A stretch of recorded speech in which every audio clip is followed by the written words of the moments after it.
Everybody keep it going for your feature comic, Jack Slattery. Jack Slattery, everybody.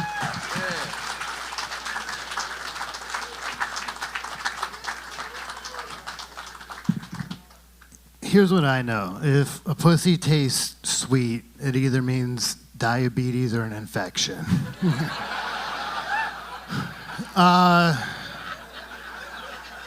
You guys ever been like laying in bed well past your bedtime, just doom scrolling on TikTok, and then you have this thought, you're like, fuck, I used to be a baby.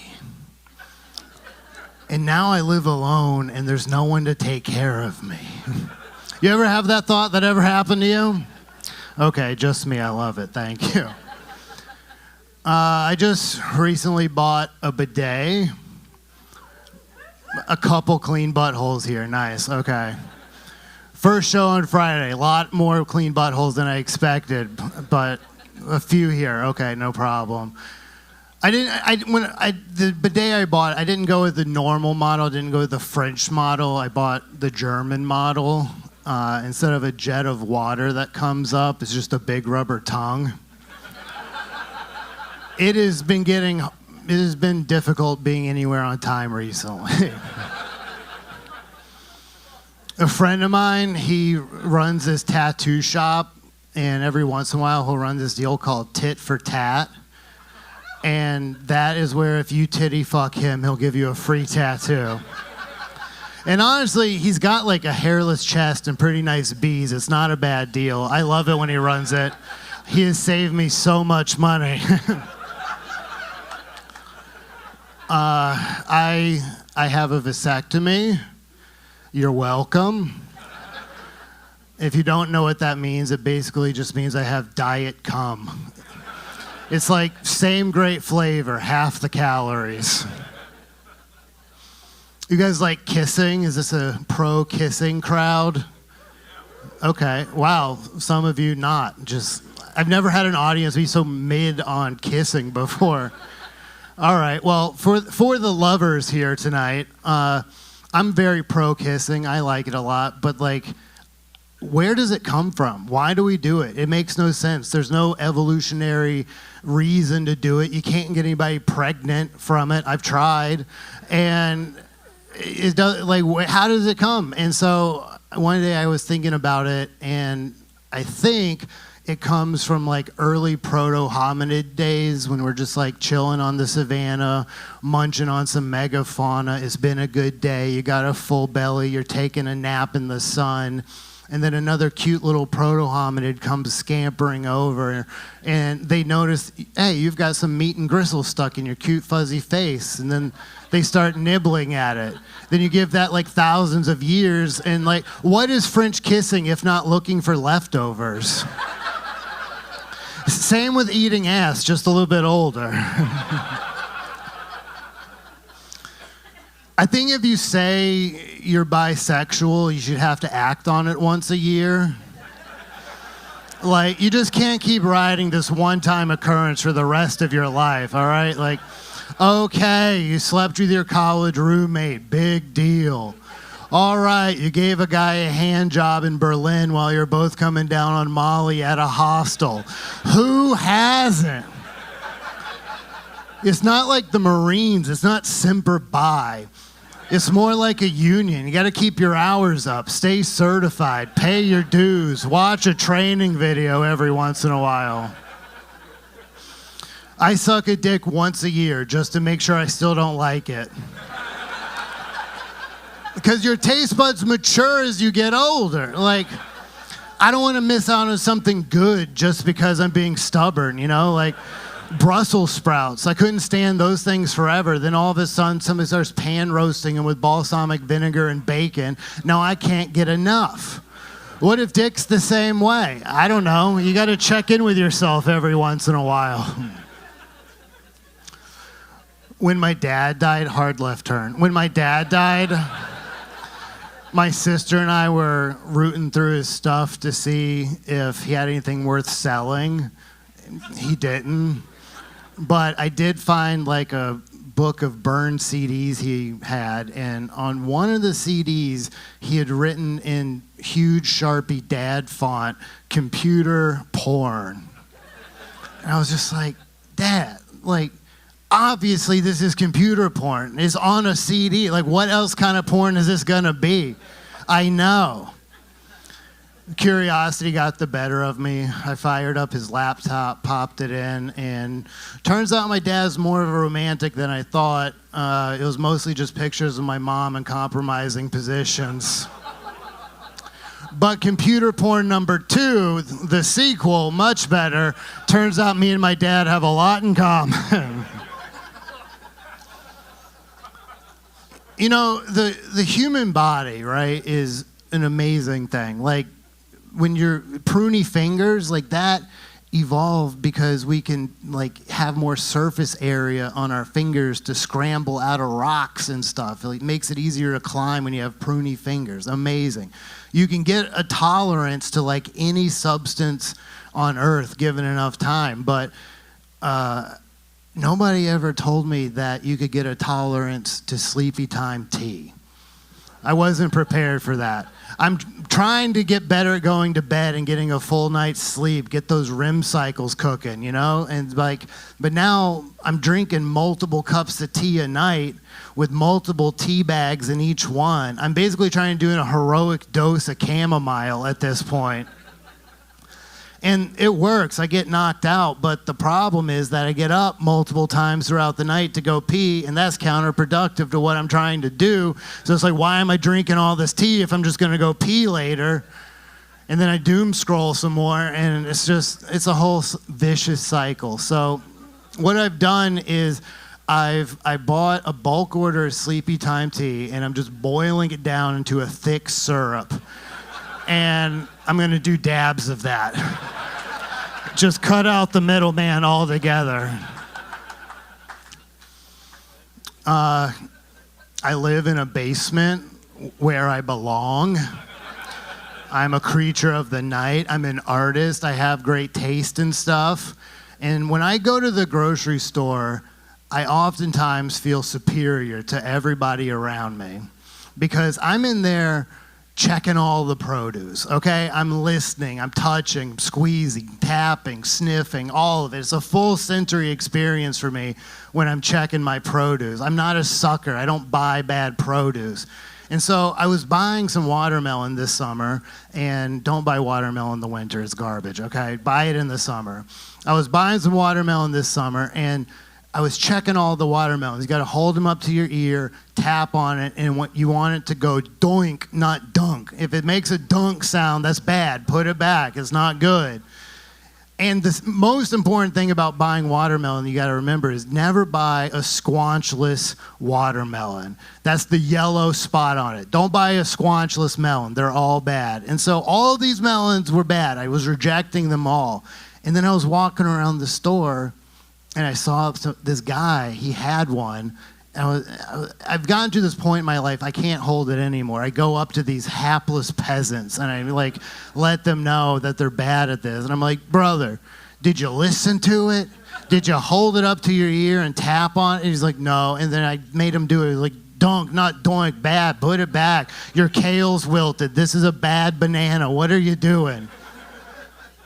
And they never take my advice. They go home with their bad produce, and then they have bad sex, and they eat the watermelon. And inevitably, his lover is going to say, this isn't very good watermelon. And that's when he's going to think back to me and be like, why didn't I listen to that handsome, thoughtful, knowledgeable, kind man at the grocery store? He warned me about this, but I did not listen. And now my lover, she knows that I am a bad provider. If these were hunter-gatherer days, she would no longer want to sleep with me because I can't provide her with nutrient-dense foods. I'm an idiot. And I love that. I love when that happens. And I've kind of started like a cult following at my local grocer. Like, people will come up to me now and be like, "Oh, produce wizard, should I buy this banana?" And I'll look at it and be like, "No, it's still too green. Put it back. That's not a good one." And there's like, "Should I buy this mango?" And I'll say, "Yes." And I'll take it and I'll palpitate it gently with the force needed to squeeze a man's testicles for pleasure. And I'll say, "Yay, this is a ripe mango. Take it home with you." And they'll say, "Thank you, produce wizard. Thank you." And they will go home and they will have great sex. And then afterwards, they will cut into that perfect watermelon and eat it. And the juices will be running down their naked bodies. And they'll say, "Wow, this is a great watermelon. This is hydrating me in ways that water alone could not do. It's so densely packed with nutrients and amino acids. I can't believe this. Thank you, produce wizard. Thank you." And in that moment, I am summoned into their kitchen. They were just having a regular two-way. Now it's a mystical three-way. I'm summoned into their kitchen like a force ghost, like a sex tulpa, just eating grapes, being like, "Good job, guys, you did it." And I used to think that sharing my deep produce knowledge like this would curtail my own ability to acquire good produce. And no, sharing is caring. I'm happy to tell you the secrets of produce. I just ask that when you have great sex and you eat great fruit, just say, "Thank you, produce wizard," next time, and I will feel it. My butt chakra will become fully charged, and I will bless you more. Thank you. So, thank you, produce wizard. Okay. Thank you. You guys probably can't tell this by looking at me, but I am a pillar of our society. I volunteer at libraries all over the Seattle area. They don't know that I volunteer, but I figure it's the thought that counts. What I do is I go in and I hide joints in the young adult book section. Just like halfway through an Animorphs. I'm like, this is going to be a lot cooler now. I'm trying to encourage young readers, foster a sense of curiosity. I'm doing my part. I'm giving back to the community. I put acid in the religious section. And if you're wondering how to properly dose a religious text, doesn't matter which one, you're going to want to get yourself a little vial of liquid acid and just drop it on all the upper corners when they lick their thumb to turn the pages. By the time they get to the book of John, they're thinking, "This shit's talking to me." All right, I gotta come clean with you guys. I like wearing this eye patch, well, for two reasons. One, I think everybody looks great in an eye patch and a cape. Try it out in your own wardrobe. It makes everything look better. And then the second reason is most of you didn't realize that my hair is thinning. Like, I don't really need this. It's just a distraction from what's going on up here. I say my hair's thinning, not balding, because it's just trickling down the back of my neck. It's going into the recesses on my back. It's on a great migration right now. It's going into retirement. Turns out my ass is the Florida of my body. It's just all gray hair and swampy down there, full of drugs. I've gotten rid of the invasive species of crab, though, so things are looking up for me. I've got a vasectomy. Don't worry about it.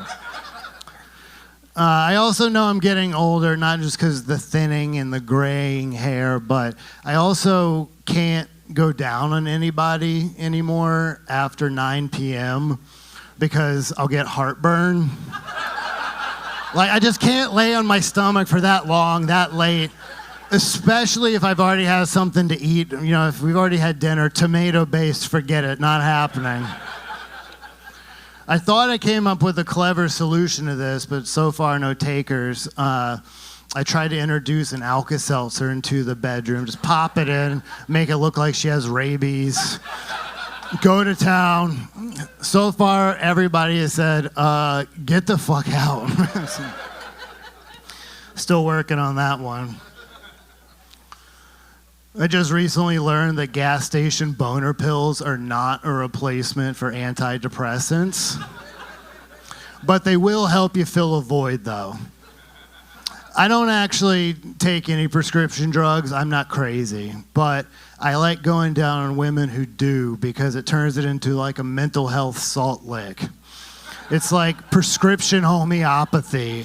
It's like microdosing SSRIs. Like, I don't need the whole pill. I just want to take a little bit of the edge off at the end of the day. But now I have a new problem. That is, every time I get depressed, I get a boner, and it's very confusing. I have never heard a car alarm and thought, I should go get involved with that.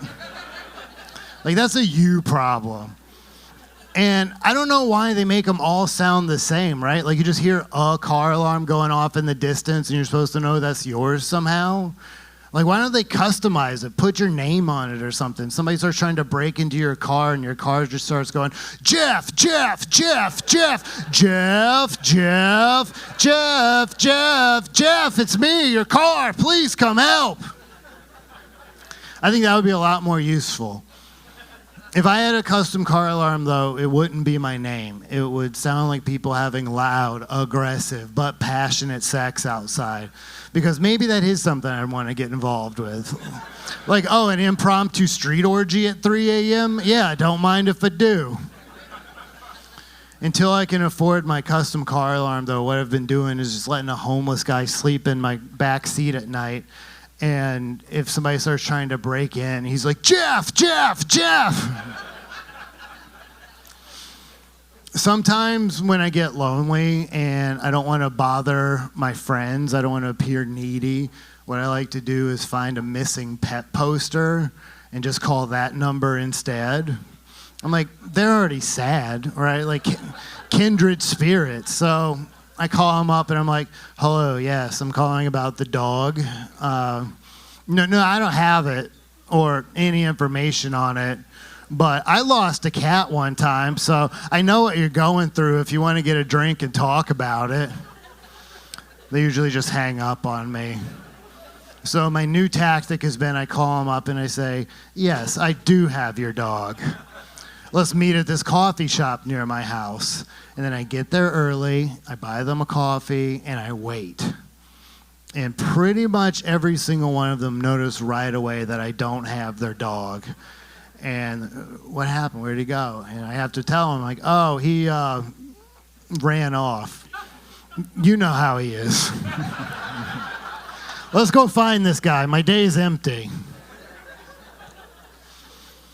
I'm pro-segregation. Equal but separate when it comes to my gummy bears. I like a mixed bag, very pro mixed bag gummy bears. But when I reach into the bag, my hand, I like to pretend, is Ellis Island. And I reach into the bag of unwashed gummy mass and pull them out. And then I put them in their groups, the red with the red, the blue with the blue, green with green, and so on. And if my hand is Ellis Island, that means that my mouth is America, and I welcome them in, and I grind them up, and I shit them out. I call my lower intestine coal mines. They got to go work in the mines. And if you're one of these woke liberal types that's like, I don't taste color. Yes, you fucking do. There's no world where green and purple belong together, okay? That's an affront to everything natural. Those are totally different flavor profiles. You're an abomination doing that. Blue and orange, never. Never, ever, ever. And the white ones are my favorite.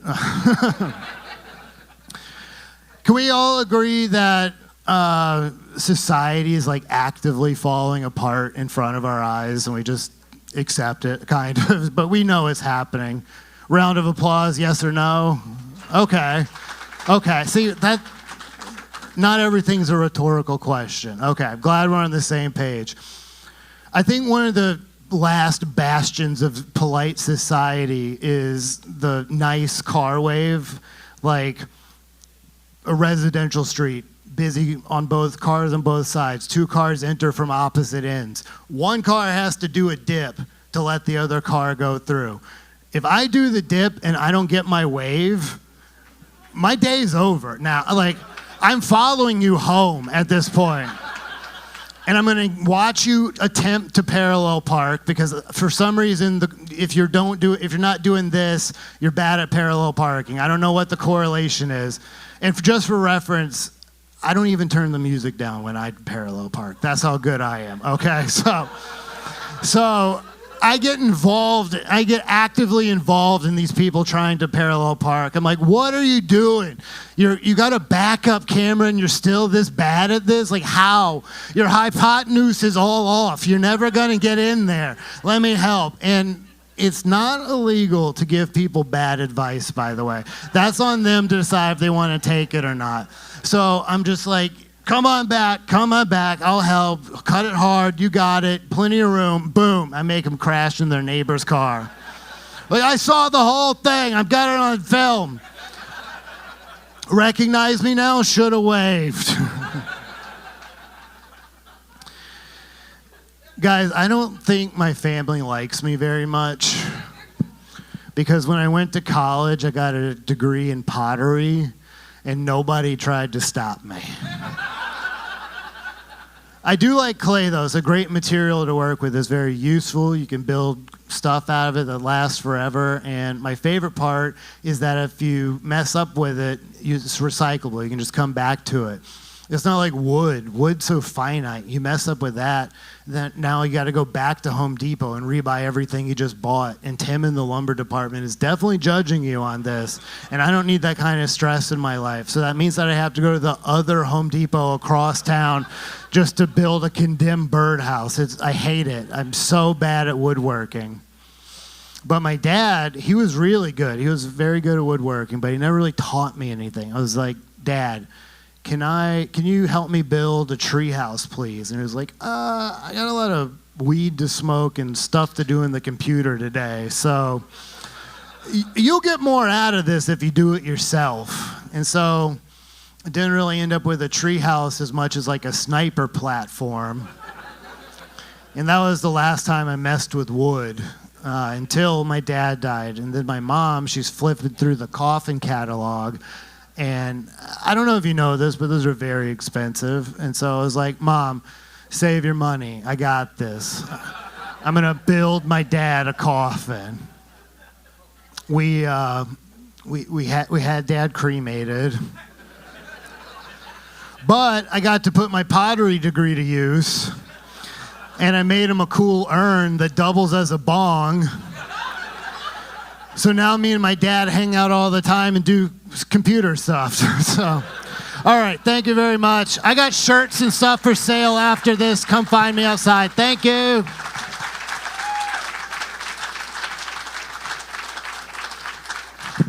One more time for Jack Slattery. Give it up for him.